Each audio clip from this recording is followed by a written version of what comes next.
ጤና ይስጥልን እንደምናላችሁ እጅጉን የምናከብራችሁ አድማጮቻችን በሰበር መረጃዎች ተመልሰናል። በርዕሱ እንደተመለከታችሁት በዛሬው ዕለት በሰማ ሰበር መረጃ የፋኖ ከፍተኛ አመራር የሆነ አንድ ግለሰብን ጨምሮ ሌሎች በጣት የሚቆጠሩ የፋኖ አባላት በመዲናችን አዲስ አበባ በቁጥጥር ስር ውሏል። አብረውም በርካታ ቁጥር ያላቸው የጦር መሳሪያዎችን በቁጥጥር ስር ውሏል። ከላይ በምስሉ ላይ እንደምትመለከቱት ገቢ ሆኗል። በዚህ ጉዳይ ጋር በተያያዘ መግለጫ ተሰጥቷል። ይህን በተመለከተ በዛሬው ዕለት የደረሰንን ዝርዝር መረጃ የምናስደምጣችሁ ይሆናል። ከዚህ ባለፈም እንዲሁ ሌሎች መደመጥ ያለባቸው ከሀገራችን ኢትዮጵያ እንዲሁም ዓለም አቀፍ መረጃዎችን ማካተናል። እንደተለመደው ሁላችሁም ቪዲዮ ላይክ በማድረግ እንድትጀምሩ እንዲሁም ለዚህ ታላቅ ቻናል አዲስ የሆናችሁ ደግሞ ሰብስክራይብ በማድረግና ከጎን ያለችውን የደወል ምልክት በመንካት ኦል የሚለው እንድታበሩ በአክብሮት እንጋብዛለን። ውድ አድማጮቻችን በቀጥታ ወደ መረጃዎቹ የምናልፍ ይሆናል። በመግቢያችን ላይ ያስደመጥናችሁን የፋኖ ከፍተኛ አመራር በቁጥጥር ስር የዋለበትን በመዲናችን አዲስ አበባ ለመግባት ሲሞክሩ የተያዙትን የፋኖ አባላትን የተመለከተውን መረጃ ከማድረሳችን በፊት የምርጫ ጉዳይን በተመለከተ አንድ አነጋጋሪ መረጃ ደርሶናል። እሱን እናስቀድም። ብልጽግና ፓርቲ የአብን የኢዜማ አመራሮች በሚወዳደሩባቸው የምርጫ ክልሎች እጩዎች እንዳላቀረበ ተሰምቷል። ይህም ከወትሮ ወጣ ያለና ብዙዎችን ያነጋገረ ጉዳይ ሆኗል። ገዢው ብልጽግና ፓርቲ እጩ ባላቀረበባቸው ከ80 በላይ የህዝብ ተወካዮች ምክር ቤት መቀመጫ ውስጥ የተቃዋሚዎቹ የአማራ ብሔራዊ ንቅናቄ አብን እንዲሁም የኢትዮጵያ ዜጎች ለማህበራዊ ፍትህ ኢዜማ አመራሮች የሚወዳደሩባቸው የምርጫ ክልሎች እንደሚገኙ ቢቢሲ ተገንዝቧል። ከቢቢሲ ያገኘነው መረጃ እንደሚጠቁመው ከሆነ የሚመለከተው የእጩዎች ዝርዝር እንደሚያሳየው ከሆነ የአብን ሊቀመንበር ዶክተር በለጠ ሞላ እንዲሁም የኢዜማ ሊቀመንበር ኢዮብ መሳፍንት እጩ ሆነው በቀረቡባቸው ምርጫ ክልሎች ብልጽግና ተወዳዳሪዎች እንዳላስመዘገበ ታውቋል። አብን 6 የስራ አስፈጻሚ አባላቱን ለምርጫ ያቀረበ ሲሆን እነዚህ የፓርቲው አመራሮች ለፓርላማ አባልነት በሚወዳደሩባቸው ስፍራዎች ገዢው ፓርቲ አይቀናቀናቸውም። ግንቦት 2018 ዓ.ም ይካሄዳል ተብሎ በሚጠበቀው 7ኛው አጠቃላይ ምርጫ 10919 የፖለቲካ ፓርቲና የግል ተወዳዳሪዎች በእጩነት ቀርበዋል። ብልጽግና ፓርቲ 2950 እጩዎችን በማስመዝገብ ቀዳሚነት የተቀመጠ ሲሆን ተቃዋሚው ኢዜማ ደግሞ 1256 ተወዳዳሪዎችን በማቅረብ ሁለተኛ ደረጃን ይዟል። እንዲሁም ሌሎች ተቃዋሚ ፓርቲዎች እንደነ አብን እንዲሁ ለዘንድሮ የምርጫ ፓርቲ ያቀረባቸው 70 እጩዎችን ብቻ እንደሆነ ተገንዝበናል። ከዚህ ውስጥ 16 ያህሉ ለህዝብ ተወካዮች ምክር ቤት ይወዳደራሉ። የኢትዮጵያ ብሔራዊ ምርጫ ቦርድ መረጃ እንደሚያመለክተው ግንቦት ወር ላይ ውድድር ከሚደረግባቸው አጠቃላይ የህዝብ ተወካዮች ምክር ቤትና የክልል ምክር ቤት ወንበሮች ብዛት 3463 እንደሆነ ለማወቅ ተችሏል። ቢቢሲን በተመለከተ የእጩዎች ዝርዝር መሰረት ገዢው ብልጽግና ፓርቲን ጨምሮ አንድም የፖለቲካ ፓርቲ ለሁሉም ሀገሪቱ ምክር ቤት መቀመጫዎች መወዳደር የሚያስችል እጩ እንዳላቀረበም ታውቋል። ብልጽግና ፓርቲ 547 መቀመጫዎች ላሉት የህዝብ ተወካዮች ምክር ቤት ያቀረበው 466 እጩዎችን ብቻ ነው። ይህም ገዢው ፓርቲ በዘንድሮ ምርጫ በ81 የህዝብ ተወካዮች ምክር ቤት መቀመጫዎች ላይ እንደማይወዳደር ያሳያል። ፓርቲው በአማራ ክልል ከማይወዳደርባቸው የህዝብ ተወካዮች ምክር ቤት መቀመጫዎች መካከል ለሰባቱ ተቃዋሚው አብን አመራሮችና የአባላቱ እጩ አድርጎ ያቀረበባቸው ናቸው። ከነዚህ ምርጫ ክልሎች አንዱ የአብን ሊቀመንበር እንዲሁም በጠቅላይ ሚኒስትር አብይ አህመድ ካቢኔ ውስጥ የቴክኖሎጂና ኢኖቬሽን ሚኒስትር የሆኑት ዶክተር በለጠ ሞላ የሚወዳደሩበት ራያ ቆቦ ነው።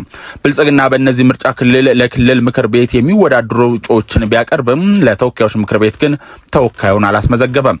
የአብን ምክትል ሊቀመንበር እንዲሁም የአማራ ክልል ባህል ቱሪዝም እና ስፖርት ቢሮ ኃላፊ የሆኑት መልካሙ ጸጋዬ ለህዝብ ተወካዮች ምክር ቤት በሚወዳደሩበት ላይ ጋይንት አንድ ምርጫ ክልልም ብልጽግና እጩ እንዳላቀረበም ታውቋል። እጅጉን የምናከብራችሁ አድማጮቻችን በምርጫው ጉዳይ ጋር በተያያዘ ሀሳባችሁን እየሰጣችሁን በቀጥታ ወደ ተከታዩ መረጃችን እናልፋለን። በዚህም በመግቢያችን ላይ እንዳስደመጥናቸው በአማራ ክልል መነሻቸውን አድርገው በመዲናችን አዲስ አበባ ለመግባት ሲሞክሩ የነበሩ የፋኖ አንድ ከፍተኛ አመራርን ጨምሮ ሌሎች የፋኖ አባላት በቁጥጥር ስር እንደዋሉ ታውቋል። በዚህም የዘመነ ካሴ ቀኝ እጅ ነው የተባለው ፋኖ ከፍተኛ አመራር የሆነው ኮሎኔል ሞላ ኃይሉ በቁጥጥር ስር ውሏል።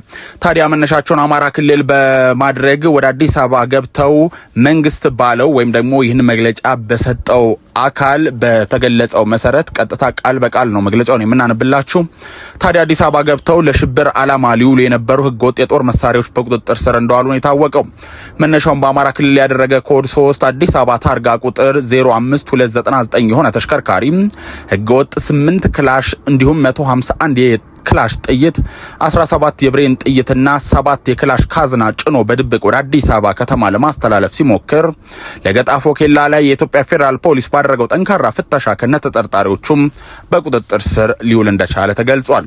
በተመሳሳይ መነሻቸውን አማራ ክልል ባህር ዳር ከተማ ያደረገ ኮድ 3 ኢት ወይም ኢትዮጵያ የሚል የታርጋ ቁጥሩ ደግሞ 55426 የሆነ ተሽከርካሪ በእንቁላል ካርቶን ውስጥ 988 የክላሽ ጥይት አንድ የብሬን ህገወጥ ጥይቶችን ደብቆ ወደ አዲስ አበባ ከተማ ለማስተላለፍ ሲሞክር በሱሉልታ ኬላ ላይ የኢትዮጵያ ፌዴራል ፖሊስ ባደረገው ጠንካራ ፍተሻ ከነተጠርጣሪዎቹ በቁጥጥር ስር እንደዋለ ታውቋል።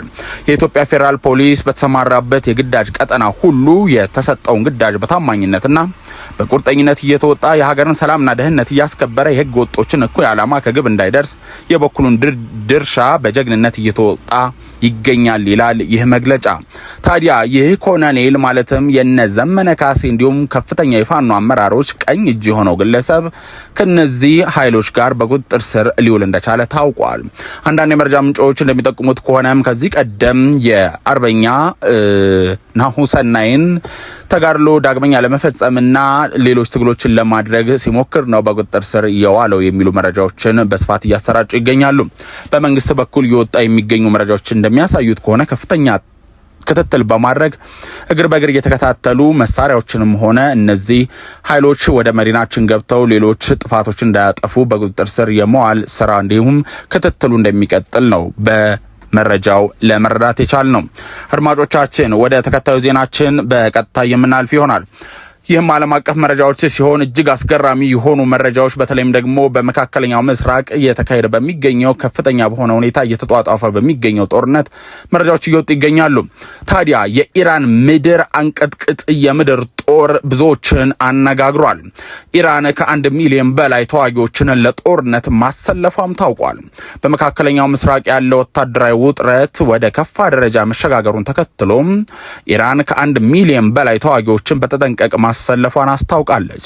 የሀገሪቱ ይህንን ግዙፍ ሰራዊት ያሰለፈችው ከአሜሪካ ሊሰነዘርባት ይችላል ላለችው የምድር ወረራ ምላሽ ለመስጠት መሆኑም ተገልጿል። ይህ ስምሪት መደበኛ የጦር ኃይልን ተጠባባቂዎችና ያልተማከሉ ታጣቂዎችን ያካተተ ሲሆን ኢራን ከአነስተኛ ግጭቶች ወጥታ ወደ ሙሉ ጦርነት ዝግጅት መሸጋገሯን ያሳያል። የቴህራን የተደራራቢ መከላከያ ስልት የአሜሪካን የቴክኖሎጂ የበላይነት በግዙፍ የሰው ኃይልና በመልክዓ ምድራዊ ጠቀሜታ ለመመከት ያለመ ነው።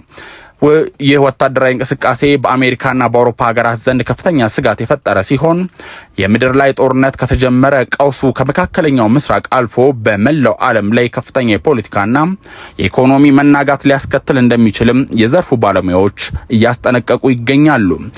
ከዚህ ባለፈም ከዚህ ጉዳይ ጋር በተያያዘ የደረሰን መረጃ እንደሚያሳየው ከሆነ ሁቲዎችም ቀይ ባህርን እንዘጋለን ሲሉም ተደምጧል።